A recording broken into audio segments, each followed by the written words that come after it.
Pandemi Corona yang beberapa minggu terakhir menjangkiti Indonesia telah memunculkan wajah asli para pembesar di negeri ini. Ada yang benar-benar tulus, ada yang penjilat, ada yang dengan terang-terangan mengambil keuntungan dari wabah yang cukup menakutkan dan mencemaskan itu, dan ada pula di antara mereka yang ingin bangsa ini kacau balau. Semuanya bergerak sesuai dengan fungsi, kapasitas, dan tujuan masing-masing. Ada kelompok orang yang dengan ikhlas bergotong royong dan menggalang aksi solidaritas untuk turut serta meringankan beban pemerintah dengan membantu sesamanya yang benar-benar terdampak akibat wabah COVID-19 yang kita belum tahu kapan akan berakhir itu. Ada pula berbagai media, perusahaan, serta jumlah lembaga sosial yang melakukan aksi penggalangan dana dari masyarakat, yang dana itu selanjutnya diperuntukkan untuk membantu penyediaan alat-alat perlengkapan kesehatan bagi para pahlawan kesehatan yang saat ini sedang berjuang merawat para pasien positif corona. Tapi sialnya, di tengah usaha gotong royong dan aksi solidaritas yang berjalan begitu baik itu, ada pula warga negara lain yang sibuk nyinyiri usaha keras pemerintah dan berbagai elemen masyarakat itu. Ada pula pihak yang sibuk memfitnah, memaki, dan menghina rezim yang berkuasa saat ini, serta tanpa henti menebar kebencian dan kabar bohong.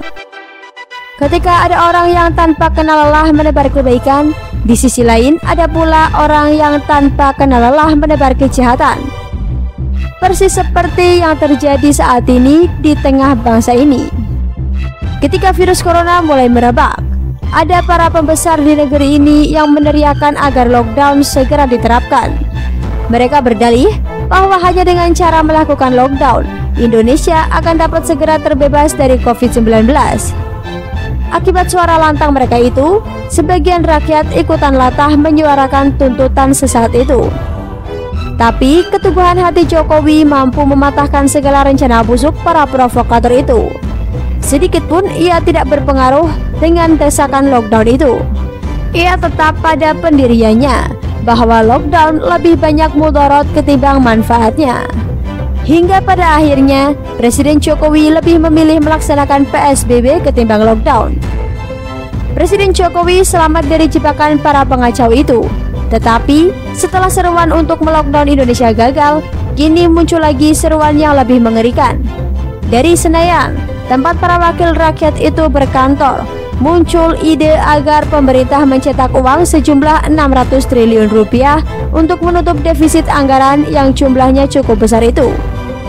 Bagi orang awam, usulan itu mungkin teramat menarik. Kenapa tidak? Di tengah bangsa ini sedang mengalami kesulitan dana untuk menangani efek buruk yang ditimbulkan oleh wabah corona, termasuk meningkatnya jumlah kemiskinan dan pengangguran, tiba-tiba saja diguyur dengan ratusan triliun dana segar. Namun bagi mereka yang mengerti, usulan itu merupakan hal yang sangat mengerikan, bahkan jauh lebih mengerikan dari virus itu sendiri. Sebab jika hal itu nantinya benar-benar dilaksanakan, maka inflasi akan meningkat tajam.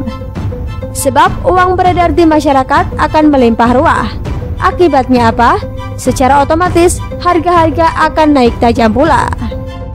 Dengan keadaan seperti itu, bukan tidak mungkin kita akan kembali ke masa-masa kelam seperti pada tahun 1998 lalu, dengan tingkat inflasi mencapai 67%. Atau mungkin akan jauh lebih parah. Bisa jadi kita akan mengalami kesulitan seperti yang pernah dialami oleh Zimbabwe, di mana tingkat inflasinya pernah menyentuh angka 231 juta %. Jika sudah demikian, apa yang akan terjadi? Pengangguran hebat akan terjadi. Jumlah masyarakat miskin akan meningkat tak terkendali. Kelaparan akan terjadi di mana-mana. Imbasnya apa? Huru-hara dan penjarahan akan melanda negeri. Rakyat akan membunuh sesamanya. Hingga akhirnya negeri ini akan kacau, chaos, dan pecah berkeping-keping. Kemungkinan lain adalah sebagaimana diprediksi oleh ekonom Institute for Development of Economic and Finance, Bima Yudhistira, bahwa pemanfaatan uang tersebut bisa jadi tidak tepat sasaran dan tidak dapat dipertanggungjawabkan. Terlebih-lebih, jika ada injeksi kepada korporasi, ada potensi penyelewengan yang sangat besar. Uang itu bisa jadi tidak dipakai untuk menggaji karyawan atau menyuplai kredit kalau di perbankan. Lalu kenapa usulan mencetak uang yang nilainya ratusan triliun itu tiba-tiba dihembuskan oleh banggar DPR? Wajarkah usulan itu atau ada udang di balik batu? Yang pertama, mereka yang saat ini duduk di banggar itu bukanlah orang-orang bodoh yang tak paham tentang ekonomi dan keuangan. Bahkan dikatakan mereka justru sangat mengerti. Mereka mengerti dan tahu betul apa efek buruk yang muncul jika uang sejumlah 600 triliun itu dicetak. Mereka juga pasti sudah memprediksi masalah sosial apa yang bakal terjadi jika usulan mereka itu dipenuhi oleh pemerintah. Sesungguhnya, banggar DPR sudah pernah mengusulkan hal yang sama kepada Menteri Keuangan Sri Mulyani, tetapi usulan itu ditolak. Lalu, kenapa mereka begitu getol menyuarakannya? Ada banyak pihak yang bermain di sana. Yang pertama adalah bisa jadi banggar bermain dengan para korporat nakal di negeri ini. Tidak bisa dipungkiri bahwa banyak perusahaan yang mengalami keterpurukan hebat akibat pandemi corona saat ini. Maka satu-satunya cara untuk selamat dari keterpurukan itu adalah dengan mendapat suntikan dana segar. Maka terjadilah konspirasi. Dimunculkanlah ide mencetak uang dengan alasan klasik demi kepentingan rakyat. Di balik ide jahat itu, pastilah ada perjanjian ini dan itu. Jika seandainya usulan itu akhirnya diterima oleh pemerintah, maka para pengusul itu akan diguyur dengan gelimang hadiah. Iya, ada simbiosis mutualisme di sana. Dan kemungkinan kedua adalah bahwa usulan itu merupakan konspirasi para politikus jahat.